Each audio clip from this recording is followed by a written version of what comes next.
So I.A.G Farms, all about God. Yeah, we're finna hit the road this morning, and we're headed to ARRINGTON Farms out in Riley, Mississippi. And we have old crazy lady, super crazy lady, formerly known as super crazy lady. Now she's Hagar. She earned a new name, and now she's earning a new life, I guess, because we were just gonna, process her since the freezer camp after she had this last litter. But she did so good, and I talked to my buddy Mr. Jerry at ARRINGTON Farms, and he said he'll take her, use her for a breeder. So we're gonna head on, me and the boys in the truck here, and we're finna head out these farm gates, and I guess we'll see y'all in about an hour and 30 minutes when we pull up at ARRINGTON Farms. It's gonna be a fun day today. All right, y'all, we just arrived at is it ARRINGTON or ARRINGTON? ARRINGTON. We just arrived at ARRINGTON Farms. We got old crazy lady, newly named Hagar in here. She did good. I had to stop a couple times because she was pushing boards out on me. She didn't lay down the whole time. Every pig I've ever transported laid down during transport, but she just walked back and forth, tried to break out, rooted through the floor. But yeah, she worked me a little bit.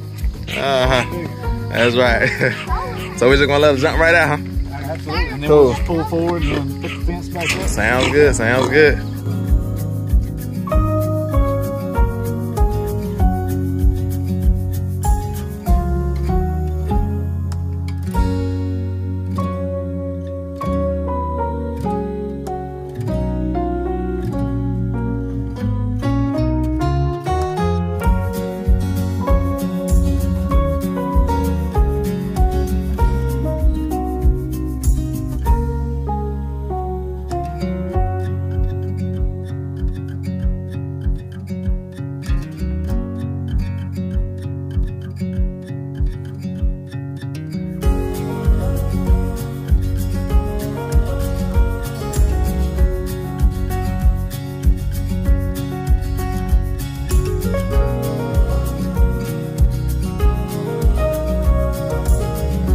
All right, y'all, so we just got done working with the pigs. Hagar seems to be settling in pretty good. Do you name your pigs? My daughter normally does. Okay, I got you. Yeah, named I call her Big Mama, but Big Mama, okay. She named Big Mama Fancy. Fancy. So Big Mama, who was the dominant hog, I think she's still gonna be the dominant hog because Hagar is kind of submissive. But they fought a little bit and they're kind of becoming friends now. But now Mr. Jerry is gonna walk us around and show us some of these chicken houses on the outside. I don't know if we can go on the inside or not, but we're just gonna walk around and let him talk about what he does here, at his farm, and his vision and what they're doing. So I'm just turn the camera around. We're just gonna follow him around and let him show us around. All right. So out here, what we have is we have the small chicken houses. These are the 40 by 375 feet. I know that sounds big, but it's actually pretty small for the poultry industry. And I was telling Tim just earlier, we place 21,500 birds in each house, so it ends up being 86,000. And what you see here, these houses I think they were built in '91, so they're old, but they've had a facelift, so they look nice and new and shiny, and that's what you want. When you pull up to your farm, you want to see something nice and clean looking. Pardon the fact that we haven't cut the grass and weed eated yet, but that's coming. It looks good. Yeah, we still have a few more days. So in the meantime, what we're going to do, we're going to go in and do some fixing on material, on equipment, and we're going to clean it up real good, shine it up, and get it ready for the next batch. When they come, they're actually born that day. We actually call that day 0. They were hatched that morning, and we'll get them anytime from 9 a.m. and I've gotten them as late as 5:30 in the afternoon.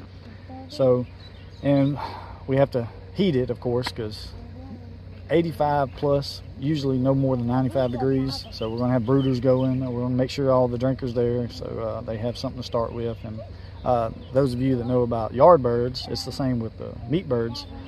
First 3 days is very, very important. That baby has to drink, has to eat, and it has to use the bathroom by day 3, or it's not good. So that's our primary goal. First 3 days for me are busy, just going through checking, making sure everything's, because we'll have nipples drinking, feed lines acting up, of course. We'll have brooders that'll go out for no apparent reason. Usually it's air in the line.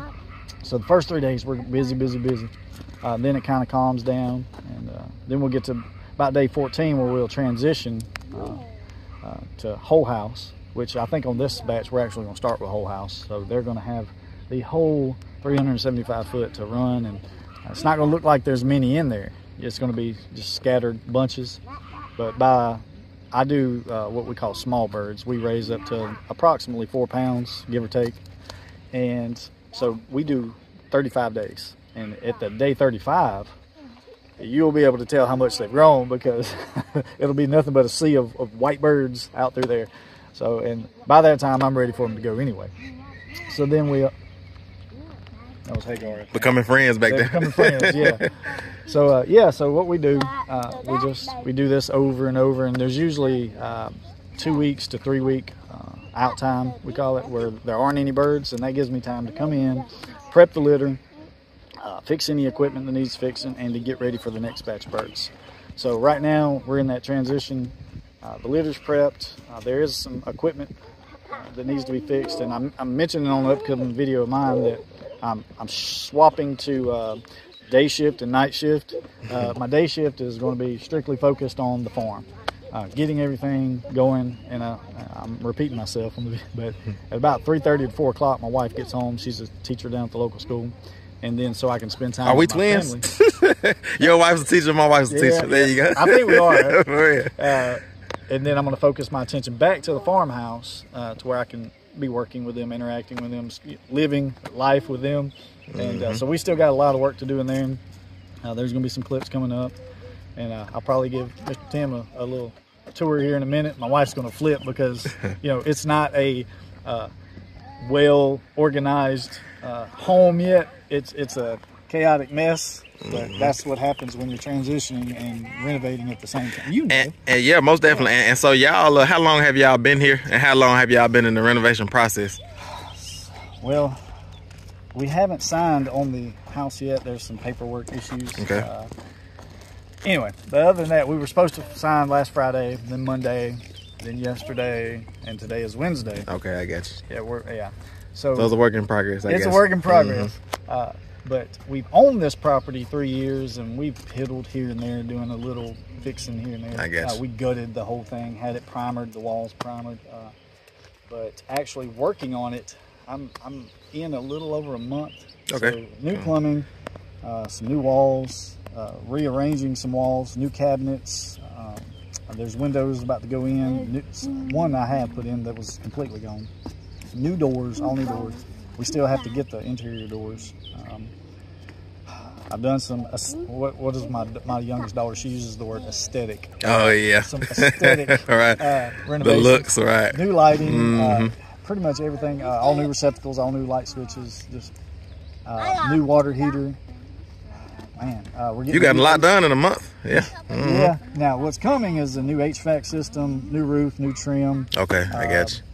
And of course some final touches on interior stuff. Yeah, we're busy. I guess. One thing, the little shed over there, transitioning from a property where you have a barn, a garage, a storage building, to where you just have a 1,300 square foot house. I hated to. I could have built that for pennies on the dollar. Yeah, but you had to get it quick though. But time. Most So, definitely. And if we looked in that thing, you wouldn't be able to see probably 3 feet. It's just packed with boxes and furniture and tools. That's how it was when we moved. Yeah, we just brought what we could and left everything else when we sold the house. It's a chaotic time, but we're building memories. That's right. That's it. And it'll make the final product so much sweeter. I love it. I love it. All right, y'all. So so talk to us about what these these silos are for. What do y'all do with those? So we have 3 different phases of feed. We have a starter grow, which helps the young chicks. They actually, a lot of people, I don't know if you know, but the first week is where they grow the most. Okay. Percentage wise. I got you. And so we'll go through, I don't know how many tons, probably about 16 tons of starter grow. Oh yeah, easy. You'll be surprised how 21,500 birds go through. They're eating all day.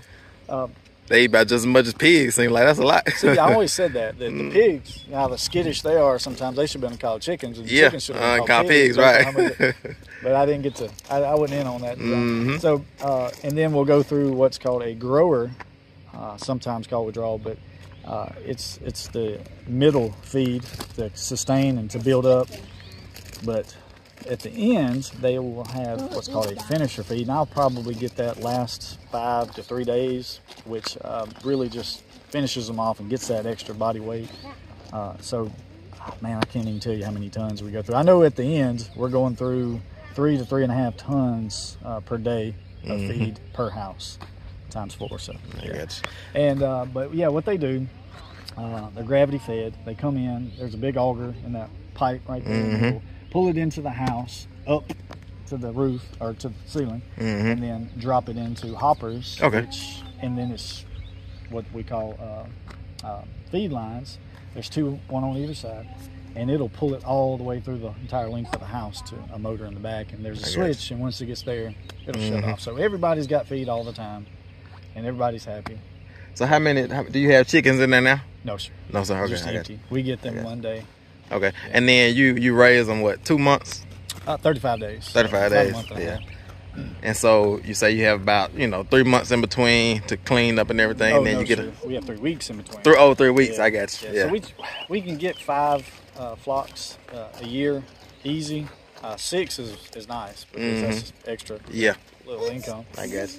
And so they come in with like how do the chickens come in, like on through the mail, like because small timer like me, that's how we get our chickens. No, they bring an 18-wheeler out. Okay, yeah, I was thinking that. Yeah, they have big pallets and forklifts, and they'll drive them to the back, and we dump them. So it's the real deal. It's the real deal.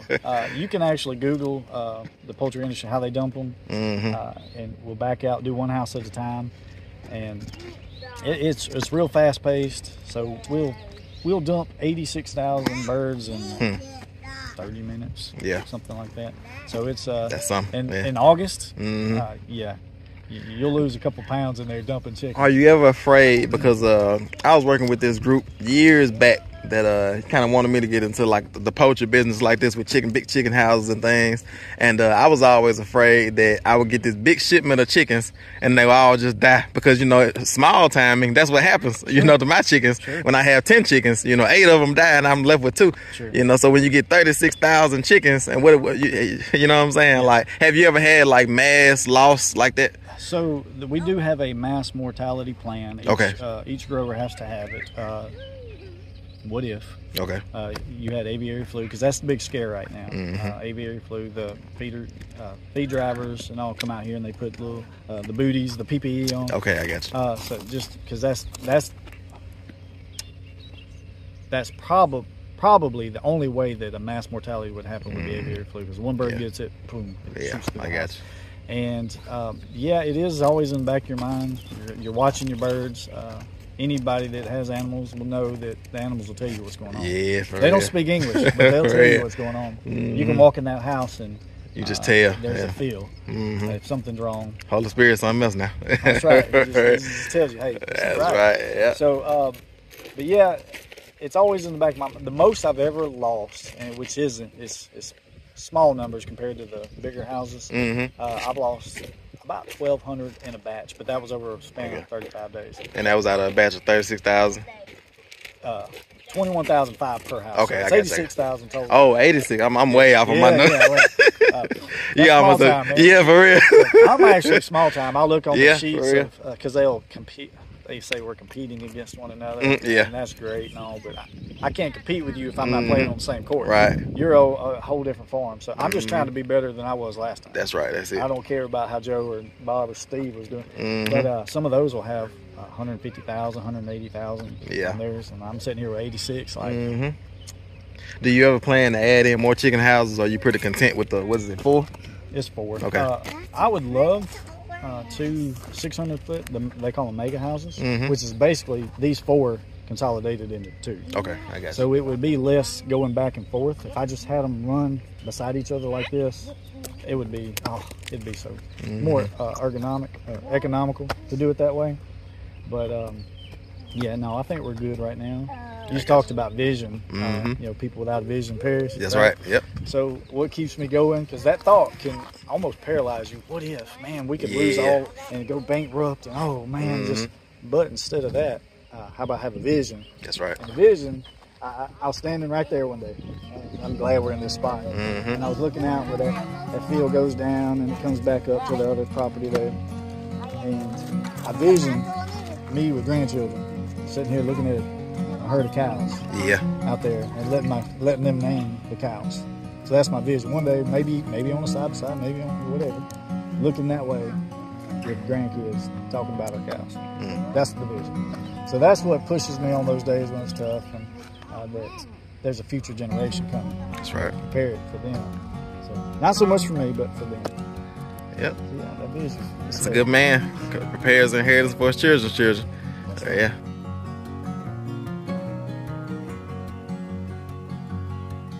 Looking good out here. So talk to me, what is this, just a storage building out here? This is a compost for those mortalities you were talking about. Okay, I guess. Some people use incinerators, but that costs money. I think one guy did the math. Yeah. And he was talking about $10,000 a year for the gas to burn. But instead, we do composting. Okay. We'll put a layer of used litter down. Okay. Then a layer of chickens, try not to let them touch the walls, try not to double stack them. And then we put 6 to 10 inches of used litter on top of that. Okay, and just keep making a lasagna compost. Yeah, you do have to, when you have that many chickens, you have to, have a plan for how to dispose. Yeah, that's the plan. That's something. Compost shed, and I keep the attachments for the tractor down there as well. Usually the tractor's parked over there. But so these posts, this is where the plan for putting the cows. We're going to pull some barbed wire here, make a solid fence. Okay. And then of course a hot wire on the inside so we can get them trained. My cattle mentor is the Greg Judy, who runs 300 plus head of cattle with one strand of wire. Yeah, I've seen them. But they're so trained that it's not even a problem. So that's the hope, that one day that we can be so consistent with it that our cattle will be trained up. So how far do you all go out there? Okay, we stop at this line here. This county road you came in on used to go all the way out. I guess. So that's my western boundary. Okay. And so you see the tree line behind the compost? Okay. Okay. That's the end of this property. Okay. But we also have 42 over there, so it goes, I don't know if you can see the other tree line. I see the next one, but yeah, I think I see the next one on the other one. The next one's a creek. And past that probably is the line. 150 yards. Yeah, so you got plenty for cows. That's the plan. Eventually we're going to just keep moving. So that's why I wanted to start the cows here, to do the rotational grazing and use up. Now we can't get all of it. The old timers around here call that property Boggy Branch. Okay, there's probably 10 acres of it that you can't use because it's just nothing but bog. But yeah, but other than that, we hunt back there. And there's other things. There's a nice big hill that, man, you can see the whole property. It's beautiful place. And when are you planning to get the cows? Because I know you said you're getting the Dexters from Jose. Yeah, he said mid to end May. So yeah, soon. I got you. So I think after we get the birds settled in, we're going to start running some barbed wire.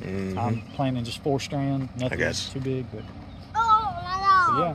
I love it. Come on, baby. All right, y'all, so we just got done taking a tour of the ARRINGTON Farms, right? I always say Arrington. That's all right. Same thing, huh? We just got done taking a tour and looking at the chicken houses, looking inside of the house that they're restoring. And I'm not going to show y'all too much because I want to save it for, y'all seeing it on his channel. So y'all make sure y'all go over and check him out and keep up with Hagar and see how she's doing. Make sure she don't turn back into she was actually a super crazy lady. Super crazy. Yeah, so she was super crazy because the reason that we named her super crazy lady is because she would try to take everybody else's babies. Because crazy lady ate her babies. So she went through years and years and years trying to take everybody else's babies, looking for her babies. But y'all go to ARRINGTON Farms and check out, subscribe and everything over there, like and watch all the videos and see what he has going on, see what's going on in the house with the house restoration, see what's going on with the chicken operation. You said 86,000 chickens at a time. That's amazing. I can't wait to keep up with it myself. But we're gonna let Mr. Aaron, instead of saying I.A.G Farms this time, we're gonna let Mr. Jerry say his what he says in his videos as we go out. So we're gonna let Mr. Jerry close us out. Close us out, Mr. Jerry. All right, until next time, may God bless you. All right, we'll see y'all on the next one.